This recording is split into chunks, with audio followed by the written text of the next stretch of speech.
Assalamu alaikum, welcome back to my channel, or welcome if you're new. Today we're going to discuss some myths that non-Muslim people approached me with.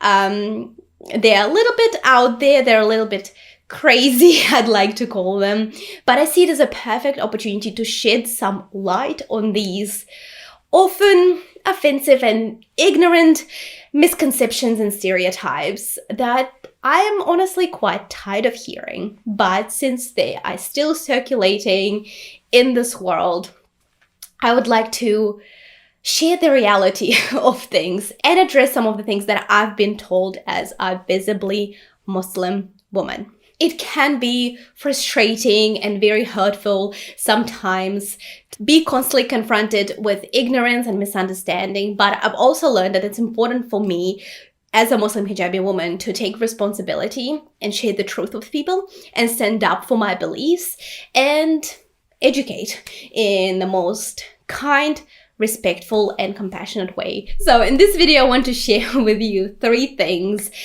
three craziest things that I've been told. Maybe one of the craziest, maybe not.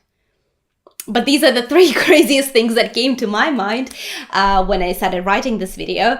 And I wanted to share with you the reality of things, debunk that myth, and maybe instruct you on how you can respond when you're in a similar situation. My hope with sharing these stories, these comments that I got, is to educate people who may be ignorant about Islam and to promote acceptance and understanding of both hijab and Islam. So join me as I share these experiences that I went through and help bring some insights on dealing with ignorance and misunderstanding as a Muslim woman who wears hijab. But before we start, I wanted to share with you my new free ebook, How to Celebrate Your Natural Beauty as a Hijab-Wearing Woman.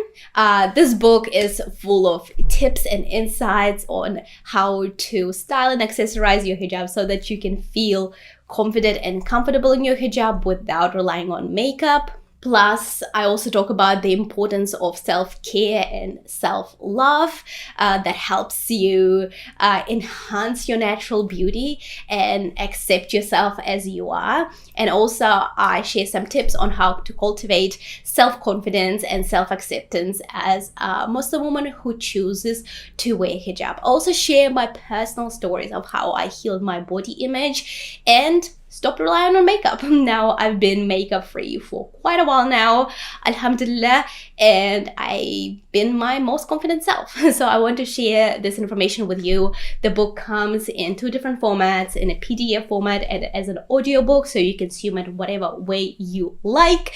The link is in the description. Head over there and download the free ebook now. Okay, let's get started.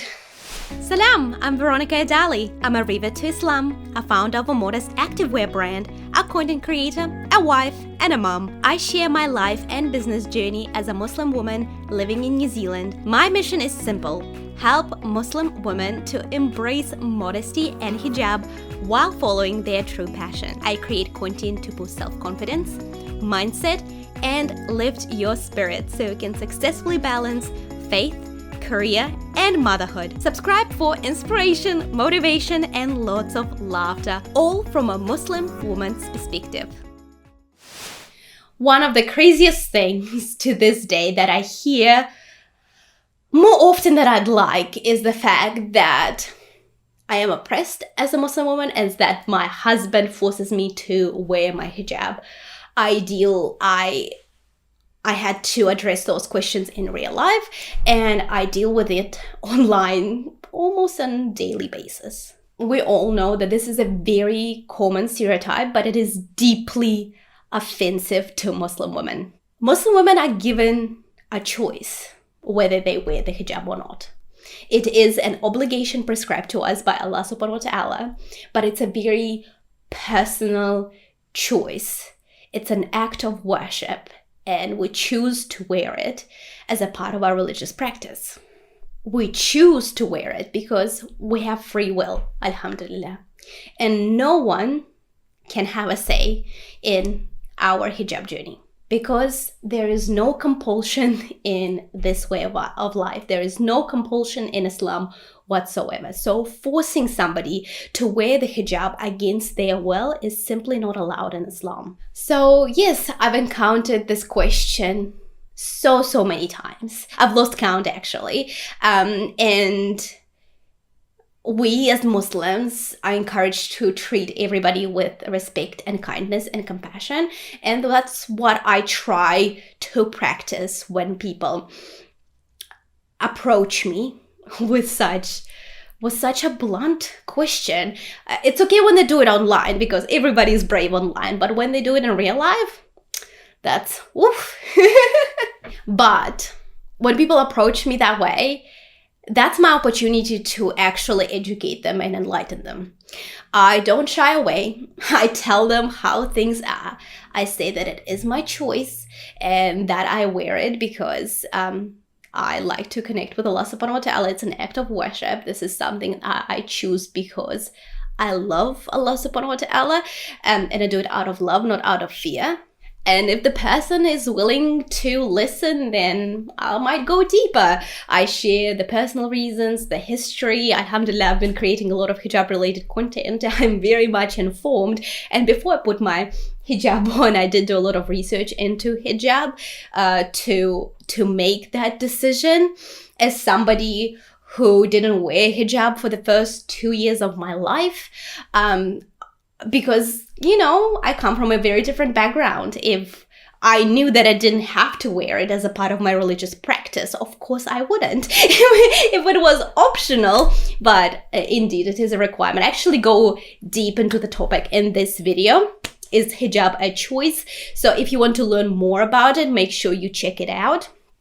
But yes, because I am a visibly Muslim woman, and when people approach me with comments like that, I just try to look at it as an opportunity to enlighten people.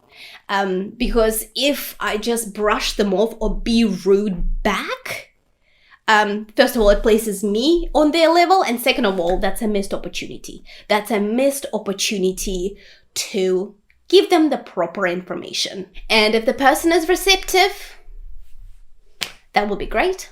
If they're not, then I know that it's not my job to prove anything to other people. So it's important to differentiate, because when we're confronted with questions like that, it's very easy to get angry, for the things to get heated. So I always look at the person. I look at them and I see, do they genuinely want to learn, or are they just trying to be hateful? If it's the latter, then I'm sorry, buddy. I don't have to prove anything to you. Absolutely nothing. I have the right to live my life just the way I want to. And if you're not willing to learn and choose to remain ignorant, that's on you. And that's a you problem. I am only responsible for living my truth, and I'm only responsible for my own happiness. So if I see that the interaction is just not going anywhere, it's not my job to get people to like me, to get people to understand me, to get people to accept me. It's not my job. As long as I'm happy with myself and I accept myself, and of course, as long as Allah subhanahu wa ta'ala is happy with me, that's everything that matters to me. So yeah, you have to read the situation. And it might be very difficult, for example, if you're a new hijabi or you're a new Muslim and the change is very visible, and you might get those sort of encounters more often than not. Just remember, you don't have to prove anything to anybody. Your faith is between you and Allah subhanahu wa ta'ala. Your hijab is between you and Allah subhanahu wa ta'ala, and that's all that matters. Be a bigger person. If people are genuinely curious and they want to learn, educate them. Don't miss out on beautiful teachable moments that we're constantly presented with being visibly Muslim. But if the person just wants to be rude and confrontational and hateful, well, don't welcome such vibe into your life. Don't tolerate it. Stand by your beliefs and just remember, you don't owe anybody an explanation. You're not doing anything wrong by practicing your own faith. Let's move on to crazy thing number 2. I have literally been told that hijab is a symbol of extremist ideology, and I can be perceived as being extremist just because I choose to dress modestly and cover my hair. This stereotype is so offensive, and it's based on fear and ignorance. The reality is that hijab has nothing to do with extremist ideology. It's a religious practice that's been a part of Islam for the past 1400 years. And it's simply a way for women to protect their modesty and show their devotion to God. It's not hurting anybody. It's clothing. It's clothing that is a huge part of Muslim women's identity. Once again, when I encounter similar comments, I choose to approach it with calmness and facts. And that's the first stage. Calmness and facts, because it's so easy to get heated, because it is frustrating, it is annoying, and it is just, people are just so brainwashed by Western media that they don't even think for themselves. They don't even pause to think for themselves. And it is frustrating. It is frustrating. But once again, it's our job as Muslims to spread the message. We have to share the facts. Islam is the most peaceful religion ever. It promotes peace and love, and vast majority of Muslims are very peaceful, loving and caring, law-abiding citizens. That's just facts. We reject hatred of all forms. We reject hatred and violence of all forms. Let that sink in.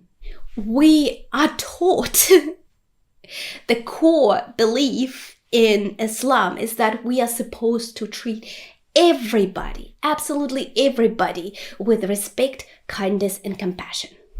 And this piece of clothing has nothing to do with extremist ideology that people think this represents. Come on. I honestly have Western media to blame for all of this nonsense. The way Muslim women are portrayed in Western media, it's just this narrative. They have a very, very specific agenda that they're pushing, and this narrative is just perpetuated by Western media. Even how some Western societies chose not to broadcast the opening ceremony of the World Cup in Qatar shows that those Western societies, they don't want to show how things are. They would rather push their own identity for whatever gain that they wish to achieve than share the truth.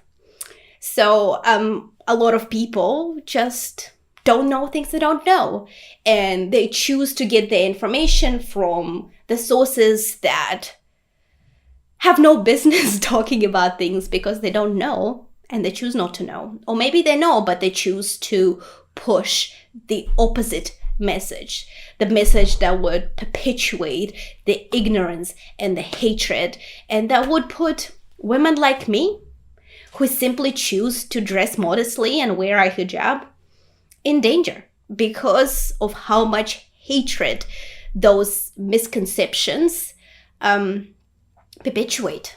It's a never-ending cycle, and that's why it's important for us to continue to speak up, even when we are approached with such nonsense and stuff that is very offensive to us. We have to take the high road and take this as an opportunity to educate people. Of course, if they are receptive. Some of them might not be at first, but maybe they hear you out and then they'll go and do their own research. And you never know. They might become Muslim. Who knows?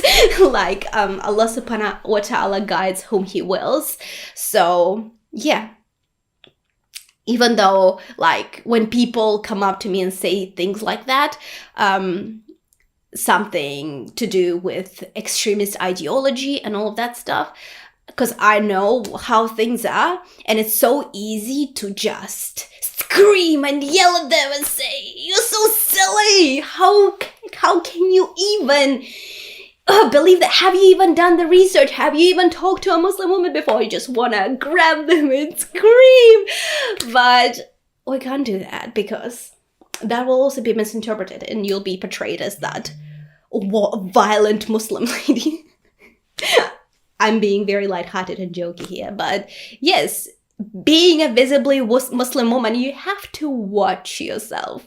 You can't act on impulses. And that's how I approach things as well. Even when I get a very ignorant comment and I might be compelled to just grab my phone, type the response right there and then, but then be like, will it be helpful, or will it just portray me in a not so good light just because I jumped on it from an emotional standpoint, just because I acted out of emotion? So I always have to be very clever about how I approach things like that. Because yeah, as a Muslim woman, visibly Muslim women, we have to watch ourselves, because we are representing Islam. Even though it is very frustrating for us to deal with comments like that, we always have to become approachable with facts, reply rationally, logically, and if the person is receptive, great. That was a great learning opportunity, and we've done a good deed, inshallah, and spread the message. But if the person is just choosing to be ignorant, like I said in the previous point, you don't have to prove anything to anybody.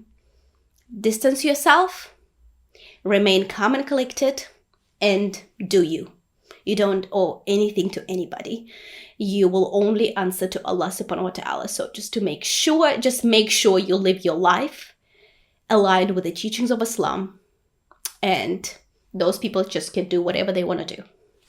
Let's move on to crazy thing number 3. This one is a more lighthearted one. Alhamdulillah. I do think that it's a crazy thing when people approach me and say, well, can you even have fun now? Or do you even have fun as a Muslim hijabi woman? Like, do you even have fun? Do you know what fun is? And I mean, like, it makes me giggle, because have you ever been to an old ladies' party?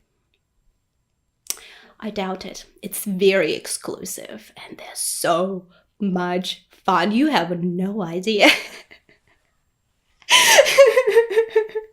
I have been. I've seen that kind of fun. So yeah. Duh, we have fun. We just, a lot of the times people who say that, they think that it's impossible to have fun without alcohol being involved. And that is very sad. That is very, very sad. If you feel like you can't have fun without alcohol and getting the buzz on, that's a moment for self-reflection. So yeah, we have fun. Of course we have fun. We're normal people. We're not robots. So yeah, we have fun. We love fun. But we all have a different idea of fun.